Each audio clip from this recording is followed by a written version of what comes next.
ทุกคนน้องมิมิสิได้เปลี่ยนชื่อใหม่แล้วเด้อสิเปลี่ยนชื่อสาวหลงสาวลืมแล้วบัดทีนี้สบายดีสวัสดีค่ะทุกคนพบกับน้องมิมิอีกแล้วมื้อนี้น้องมิก็อยู่ที่สวนลอยฟ้ากลางแม่น้ำเจ้าพระยาของประเทศไทยเด้อทุกคนก็มากับสาวขวัญเพิ่นนี่แหละเนาะสิมาเล่าเรื่องเป็นหยังมื้อนี้คือได้พากย์เสียงทุกคนเพราะว่าอ้ายเพิ่นอ้ายจิแหล่งเพิ่นเอาไมค์ให้น้องมิมิเนาะทุกคน แล้วบัดทีนี้ล่ะลืมเปิดไมค์คิดว่ามันเข้ากับโทรศัพท์แล้วเนาะก็เลยแบบบ่ได้เบิ่งบ่ได้หยังเลยทุกคนก็ถ่ายคลิปไปเฉยเว้าไปหั้นเว้าไปนี่โอ้บัดทีใดแล้วมาเบิ่งในคลิปลืมเปิดไมค์ทุกคนจะแม่นน้องมิมิเนาะให้ใส่ซื้อไมค์ให้น้องมิมิหน่อยเด้อพี่ๆ FC สาวลืมสาวหลงทางแล้วล่ะตอนนี้ก็อยู่ที่กลางแม่น้ำเจ้าพระยาเนาะทุกคนที่เป็นสวนงามๆนะทุกคนนักท่องเที่ยวหลายแล้วก็ต่างชาติน่ะนั่งเต็มสะพานเลยทุกคนน้องมีก็เป็นครั้งแรกเด้บ่คิดว่าสิมีสะพานสวนลอยฟ้าแบบนี้เนาะอยู่กลางแม่น้ำเลยทุกคนประเทศไทยนี่สุดยอดหลายอีหลีเนาะเพิ่นเฮ็ดให้แบบนักท่องเที่ยวมาเที่ยวแบบให้ติดใจหรือว่าชื่นชอบเนาะประเทศไทยเนาะ ก็ที่หนึ่งเลยแหละนะทุกคนน้องมียังชื่นชอบไปเที่ยวยังหลายที่เลยที่น้องมียังบ่ได้ไปทุกคนก็สิมีโอกาสเนาะน้องมีก็มีโอกาสได้ออกมาถ่ายคลิปหรือว่ามาเที่ยวนี่ก็คือได้ทำยูทูบนั่นแหละทุกคนถ้าบ่ทำยูทูบน้องมีก็คือสิบ่มีเวลาออกมาดอกก็เลยหาเวลาออกมามีแต่วันอาทิตย์น้องมีออกมาเลิกงานแล้วก็ออกมาช่วง5-6โมงแลงเนาะทุกคนดอกไม้ก็งามๆเลยทุกคนเพิ่นปลูกตามสะพานน่ะ แล้วฝั่งนั่นก็มีเป็นสะพานพุทธยอดฟ้าทุกคนมีพี่ๆ FC เพิ่นเม้นต์มาบอกน้องมิมี่ว่าน้องมิมี่เพิ่นฮ้องว่าสะพานพุทธยอดฟ้าเด้อบ่แม่นสะพานพุทธยอดฟ้าน้องมิน่ะไปฮ้องไปอ่านชื่อว่าสะพานพุทธยอดฟ้าขอโทษนำหลายๆเด้อพี่ๆ FC ที่อ่านผิดเนาะตื่นเต้นหลาย แล้วก็ต่างชาติวันนี้นักท่องเที่ยวนั่งเต็มเลยทุกคนบรรยากาศมันดีเดะทุกคนผู้ใดเห็นก็ถ่ายรูปกันยกใหญ่เลยเนาะเพราะว่ามันสวยมันงามมองไปฝั่งพู้นก็สิมีสะพานพุทธแล้วก็เลี้ยวไปตรงพู้นแล้วก็สิมีวัดอรุณที่สวยงามเพิ่นก็ตกแต่งเป็นไฟแสงสีเนาะเพิ่นก็มีการแสดงเนาะทุกคนดอกไม้ก็งามสวยแต่ละอันที่แต่ละบอนที่เพิ่นปลูกไว้นะทุกคน แล้วมีพี่ๆว่าบอกแนะนำให้มาช่วงประมาณ3-4โมงแลงเด้อมันสิได้วิวงามจั่งสิได้สวยๆเพราะน้องมีมานี่ประมาณทุ่มกว่าแล้วเนาะทุกคนเผื่อมาฮอดที่นี่ก็มันก็สิมืดแล้วเนาะแต่ว่าคนหลายนักท่องเที่ยวยังหลายยังเต็มเบิ่งแหน่ทุกคนนั่งเต็มสะพานเลยแล้วน้องมีมองมุมนี่น่ะแบบว่าสวยงามหลายอีหลีทุกคนมันแบบส่องออกไปจากหันมองไปจากสวนลอยฟ้าแล้วไปใส่ สะพานพุทธยอดฟ้านี่แบบสวยงามแบบวิวได้ดีนะทุกคนแต่ช่วงนี้มันก็สิเป็นมืดๆแหละเนาะมันก็สิบ่เห็นวิวอันนั้นปานใดเนาะแต่ว่านักท่องเที่ยวนี่นั่งเต็มสะพานเลยทุกคนทั้งชาวไทยและต่างชาตินักท่องเที่ยวมาหลายแบบบรรยากาศดีเนาะก็ได้วิวสวยๆงามๆไปเลยทุกคน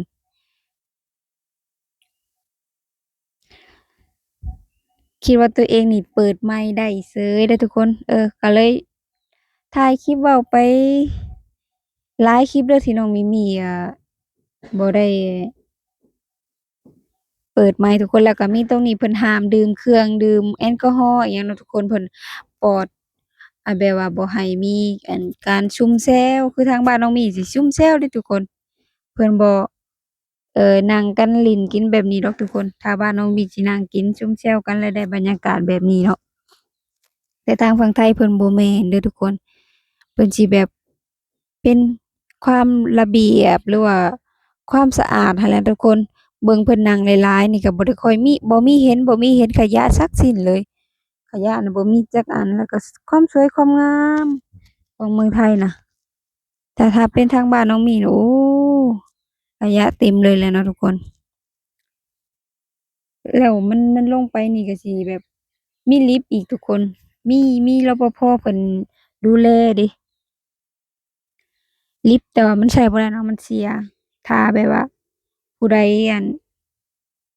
แบบว่าคือแบบผู้เฒ่าเพิ่นแบบอายุหลายแล้วเนาะเพิ่นก็สิแบบขึ้นลิฟต์ได้เนาะแต่ว่าตอนนี้มันเพิ่นลิฟต์เสียทุกคนแล้วน้องมีก็ลงบันไดเนาะแต่สิมีเสียงรถมาเด้อทุกคนน้องมีพากย์เสียงอยู่ข้างนอกเนาะแล้วก็แบบ สะดวกสบายนะทุกคนเห็นถนนหนทางแล้วไปมาสะดวกสบายเลยประเทศไทยอ่อนช้อนประเทศไทยหลายเนาะที่ให้มีที่ทำงานหรือว่าที่ท่องเที่ยวให้ชาวลาวหรือว่าทางต่างประเทศนะทุกคนแล้วก็มีกล้องวงจรอีกทุกจุดเลยทุกคนที่ประเทศไทยเพิ่นเห็นแบบความปลอดภัยนั่นแหละทุกคนอ่อนช้อนเนาะประเทศไทย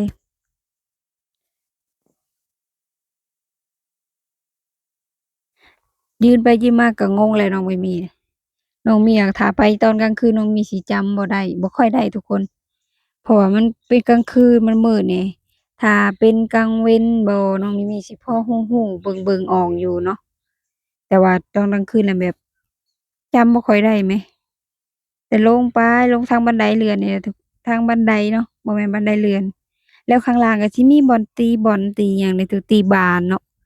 แล้วก็มีให้เข้าฟรีอีกทุกคนสะดวกสบายเพิ่นบ่ได้เก็บเงินเก็บหยังเนาะ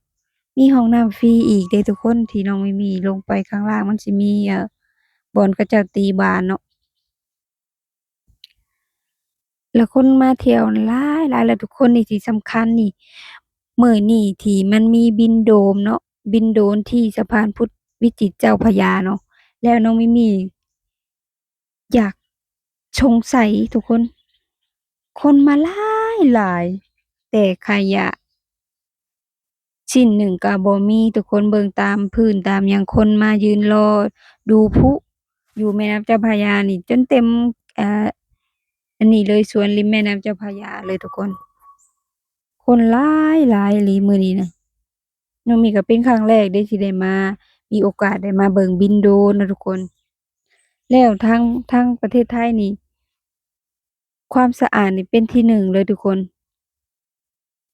ที่มีความระเบียบ แถมยังมีรถเก็บขยะมีเรือเก็บขยะอยู่ในแม่น้ำอีกทุกคนเวลาลอยกระทงนี่เพิ่นก็สิเอาใช้รถใช้เรือเนาะเก็บขยะสะดวกสบายประเทศไทยเบิ่งเด้อทุกคนตามพื้นบ่ได้มีเดะเพราะว่าเพิ่นรักความระเบียบถ้าทางบ้านน้องมีโอ้โฮแบบนี้คนหลายขนาดนี้คือสิเต็มพื้นขาวเต็มเบิดแหละเนาะแต่ทางฝั่งไทยบ่มีจักสิ้นเลย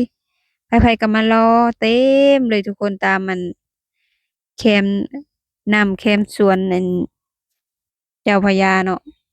แล้วก็สิมีบินโชว์ปลาเนาะทุกคนปลากัดบ่หรือว่าปลาหางนกยูงนี่แหละทุกคนน้องมีก็บ่ฮู้เนาะถ้าเว้าผิดก็ขอโทษนำหลายๆเด้อพี่ๆ FC เพิ่นบินโชว์นี่ยิ่งใหญ่เนาะทุกคนที่น้องมีได้ไปเบิ่งนี่แบบเพิ่นทำแสงไฟแสงสีแบบโอ้มันสะท้อนใส่น้ำนี่แบบสวยงามอะหลีทุกคนมีสีชมพูมีหลายๆสีเนาะป๊าออนช้อนหลายแล้วก็สวยงามอลังการสุดๆเลยทุกคน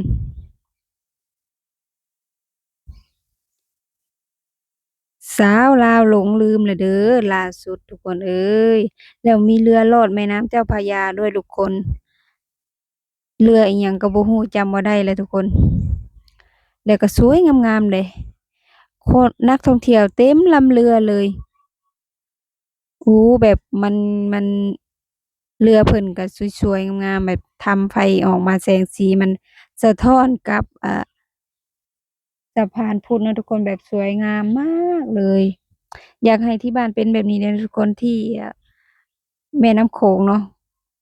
แบบว่ามีนักท่องเที่ยวล่องเรือชมวิวแบบนี้เนาะทางบ้านเราก็คือสิดีเนาะทุกคนทางบ้านเราก็คือสิเจริญคือประเทศไทยนี่เนาะ ก็คือสิยากแล้วล่ะเนาะทุกคนได้แต่ออนซ่อนประเทศไทยนี่ล่ะ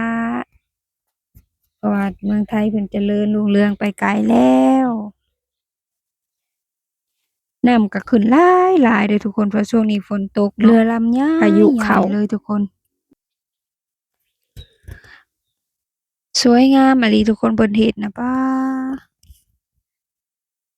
น่าทึ่งอีหลีเด้ประเทศไทยเพิ่นเฮ็ดน่ะทำได้ทึ่งมากคนก็หลายอีหลีมื้อนี้น่ะน้องมีก็เมื่อยทุกคนเมื่อยหาพี่ๆเพิ่นเพื่อสิพ้อกันบ่แม่นง่ายทุกคนน้องมีน่ะไปฝั่งนู้นฝั่งข้ามไปฝั่งพู้น แล้วพี่ๆเพิ่นนั้นอยู่ฝั่งพี่โอ้กว่าสิหากันเจอลบไปลบมาอยู่เนาะไม่มีอะหลงทางคนหลายอีหลีทุกคนเขาเจ้ามารอเบิ่งบินโดรนก็คือน้องมิมีแหละเนาะทุกคนปีหนึ่งมีเทื่อหนึ่งบ่ทุกคนน้องมีก็ปีแรกเด้ทุกคนที่ได้มาเบิ่งบินโดรนด้วยตนเองด้วยตาตัวเองนะทุกคนแบบสวยงามอลังการมากทุกคนแบบเพิ่นทำได้น่าทึ่งมากเลยนะทุกคนไปบินอยู่ข้างบนท้องฟ้าแบบทำให้เป็นหลายๆเอกลักษณ์แบบสัญลักษณ์ฉายาลักษณ์เนาะทุกคนแบบให้เป็นแบบ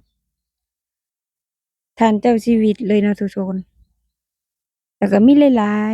ายๆอันเนาะหลายๆอย่างที่เพิ่นเฮ็ดย่างหลายหิวน้ำทุกคนเอ้ยร้อนเมื่อยเมื่อยหาพี่ๆ FC แล้วมาพ้อกับน้องขวัญแล้วก็ไปซื้อน้ำมากินทุกคนน้ำเย็นๆจากบาทชื่นใจเลยทุกคนเอ้ยมีแรงขึ้นมายาวๆเลยทุกคนเพื่อสิหากันพ้อเนาะ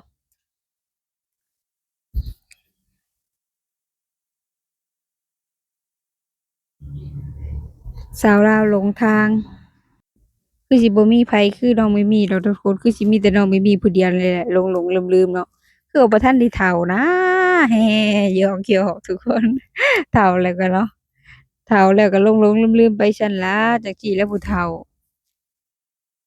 ขี้หลงขี้ลืมแล้วล่าสุด ทางใดก็อยากไปน้องมิมีทุกคนแต่ว่าเวลามันน้อยเนาะเพราะว่าน้องมีออกมาแต่พุ่นแต่บ้านก็บางทีทำงานก็6 โมงแลงแล้วทุกคนเพื่อมาฮอดพี่ก็ทุ่ม2 ทุ่มเพราะมันไกลจากบ้านจากน้องมิมีมานี่นั่งเรียก Grab มาก็80กว่าบาทเกือบ100เลยทุกคนน้องมิมีมาแต่ละเทื่อน่ะเพราะว่าไกลแรงบ่คือชาวขวัญเนาะชาวขวัญเพิ่นสิใกล้